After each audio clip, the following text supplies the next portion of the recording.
Hello అండి, నమస్తే. నేను మీ తనుజాని. తను కుక్స్కి స్వాగతం. ఈరోజు మనం నాన్ వెజ్ వండినప్పుడు సింపుల్గా రసం ఎలా పెట్టుకోవాలో చూపిస్తానండి. ఒక తెల్ల గిన్నెలో ఇలాంటి చెంబువి 2 చెంబులు వాటర్ తీసుకున్నానండి.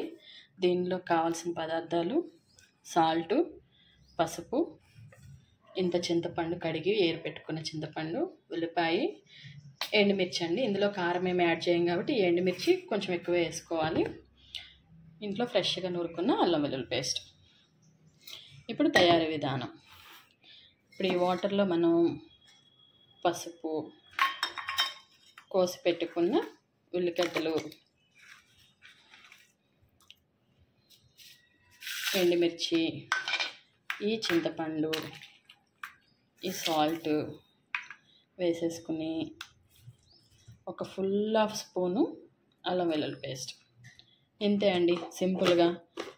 వీటిని ఇంకా అన్నీ కలయి పెట్టేసుకుని వీటిని అన్నీ వేసుకుని ఒకసారి కలయి పెట్టుకుని గరిటెతోని స్టవ్ మీద పెట్టేయడమే. ఇప్పుడు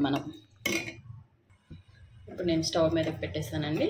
అన్నిటి కలిపి పెట్టేసి ఇప్పుడు కొంచెం మరుగుతున్నప్పుడు ఒక కరివేపాకు వేసుకుందామండి. ఇంకా ఉడకబట్టిన తర్వాత ఇదిగోండి, ఇలా హైలో పెట్టేసి పొంగు రానివ్వాలండి ఒకసారి. ఈ రసం మనం చికెన్ ఫ్రై చేసిన, chicken curry, non veg curry ఏదైనా సరే అండి, ఫ్రై ఐటమ్స్ చాలా టేస్ట్గా ఉంటుంది. ఇంట్లో మీకు టమాటాలు అవైలబుల్గా లేకపోయినా కానీ ప్రాబ్లమే లేదు అసలు. ఒక ఉల్లిపాయ, ఎండుమిర్చి, అల్లం వెల్లుల్లి పేస్టు, చింతపండు చాలు. చాలా అంటే చాలా టేస్ట్గా ఉంటుంది. ట్రై చేయండి, చాలా బాగుంటుంది. ఒకసారి పొంగు వచ్చేంతవరకు ఇలా హైలో ఉంచుకోవచ్చండి, ప్రాబ్లం లేదు, బాగుంటుంది.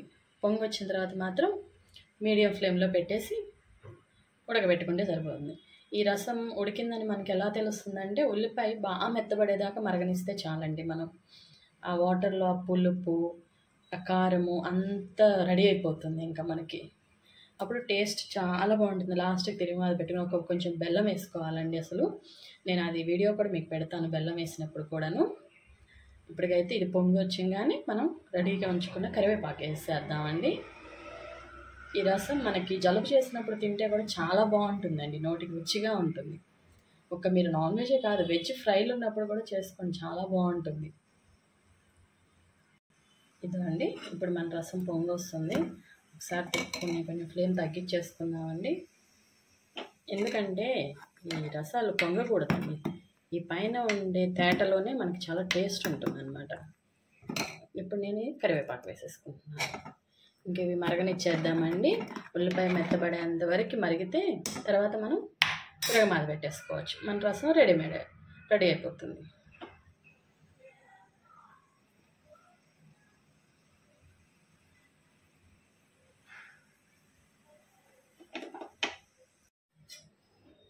ఇదిగోండి, మన రసం మరుగుతూ ఉంది కదా.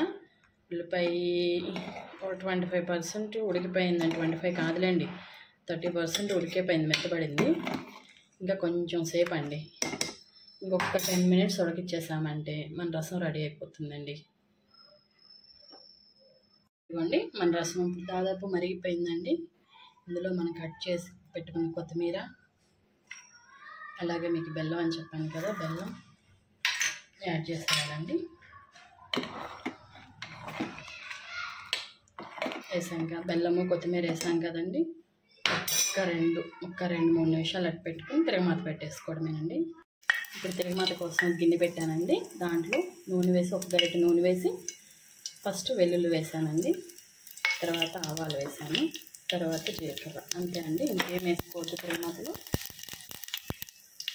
అదే కరివేపాకు అండి. అయిపోయిన తర్వాత రసం మనం